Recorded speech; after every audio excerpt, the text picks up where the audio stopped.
This is the Marketing Minute with Eric Rhoads, author of the #1 Amazon bestseller, Make More Money Selling Your Art, Proven Techniques to Turn Your Passion into Profit. In the Marketing Minute, I try to answer your questions, your marketing questions, of course. You can email eric@plenairmagazine.com with your questions and tell me your name and where you're from. This guy didn't, but we'll answer his question anyway. It's a question from Ray Richardson. Ray says, when entering an event for the first time, what type of paintings should I include? Landscapes, obviously, but what about things like still lifes or pet portraits? Should my work be solely geared toward what attendees expect, or should I show a wide variety since my interest varies from vehicles to animals to landscapes to still life? Great question, Ray. The one thing I think you have to be thinking about is when you're first branding yourself and you're first getting out there, you want to stand for something, but don't stand for everything.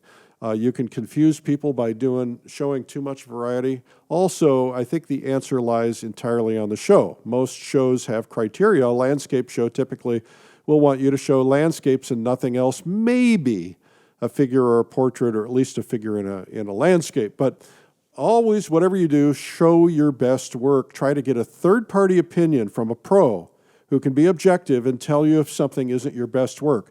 Only put your best stuff out there. No matter if it's a show or it's online or anywhere else, editing is important. People don't understand unfinished paintings unless they're artists, and even them sometimes don't notice it. They'll just go, oh, that was awful. So show your best work no matter what, whether you're showing in person or online. You only have one chance to make a first impression. Next question. Now, Lisa did this right. She gave her town. Lisa Cunningham of Waverly Township, Pennsylvania. Sounds beautiful, I'm sure it is. Maybe we'll paint there sometime, Lisa. She asks, I've been giving serious thought to launching an aggressive ad campaign, knowing that it will take repeated exposure of my work to yield results. That's smart. However, I can't help but think no matter how appealing a work of art might be to a potential collector, it's still an expectation that they actually see the work in person before making a sale. Galleries and art fairs satisfy this concept, but as you know, both are very unpredictable in attracting the right buyer. Well, everything's unpredictable in the right buyer, but you can kind of beat the odds a little bit, Lisa, by going after a concentrated area. You know, concentration is really important. For instance, there are places that have concentrated audiences of people who are known art buyers. And you want people who are known art buyers in the kind of art that you sell.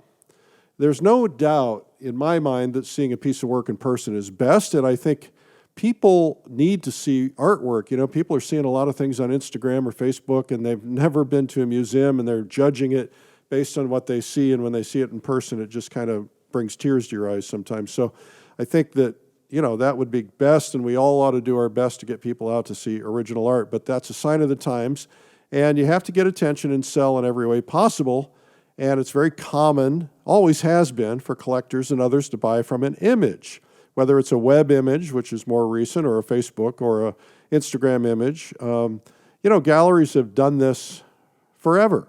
You know, they've done it from photographs. Even they used to send catalogs before the web, and some of them still send catalogs. It's a very, very normal thing. Collectors and buyers are very used to it. Photos of paintings have been used. As a matter of fact, I was looking through some old magazines from the 1800s, art magazines. They were advertising paintings with etchings, not even photographs. So, you know, it's been going on. It's just not possible for everybody to see it in person, and usually the gallery, if they mail it out and the person doesn't really fall in love with it, they'll take it back. So I wouldn't be too concerned about it. Now, let's address your other question about ad campaigns. Well, really, you kind of had it down, Lisa, but I need to disclose first that I own some magazines that sell ads, but I'll try to be objective anyway.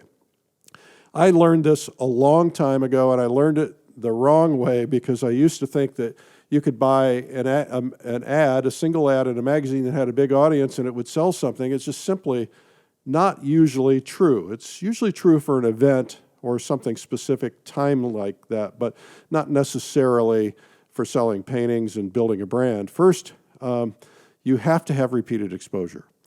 You have to assume that you are unknown and have to become known. Now, you may be known in your town or your region, but you may not be known everywhere. As a matter of fact, we did a thing with a very famous artist one time. We launched a video. We assumed this artist was known worldwide, but in reality, he was only known around New York where he lived. So we had to build a lot of repetition and build his brand before the video would sell. So the other thing is that there are a lot of artists who were once known who have stopped advertising. I know people who advertised 10 years ago who've stopped advertising, and we assume that everything is attrition with 10% of any audience in a single year.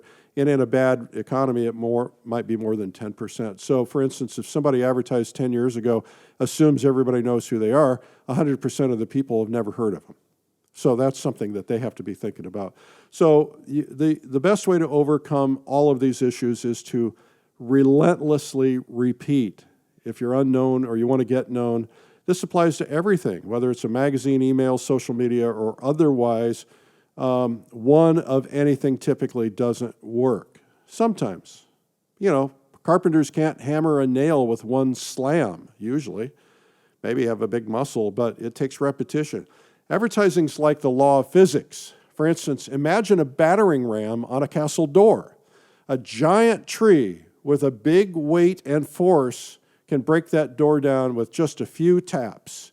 But the smaller the tree, the more taps it takes. You have to repeat and repeat and repeat because you have to create attention, then get interest, then desire, then purchase.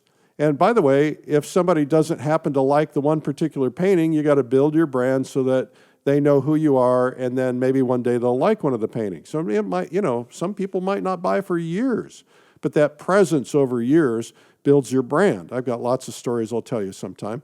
Anyway, the average person needs to see something 7 times before they buy it. That means see it. Now, if they don't see every one that runs, that's not going to do you any good. And of course, the average person isn't going to buy every painting they see. Not even every painting they like. So it depends on how often. And it also depends on a certain amount of luck, right? So you lose momentum if you just do it once, wait a few months, and then do it again. You gain momentum if you do it, for instance, 3 times in a single magazine. Or like one advertiser did for us, it was a new gallery. He wanted to get noticed fast. He wanted to look big and important. So they were like the battering ram. They bought 10 full pages in Fine Art Connoisseur and Plein Air. They ran them. Everybody noticed. It got a lot of attention. It worked right away. They got a lot of massive action because of that, because they were a big battering ram. So there are ways to overcome things, but they also stayed visible over time and stayed on people's radar for several years so that people would know who they are. Interesting, once they got to the point where they felt really confident that everybody knew who they were, they stopped advertising everywhere. Within 2 years, they were out of business. I don't know if there's a correlation, but just saying, right? So my best advice, don't do ads if you can't repeat them a lot. I hope this helps. That's the Marketing Minute. This has been the Marketing Minute with Eric Rhoads. You can learn more at artmarketing.com.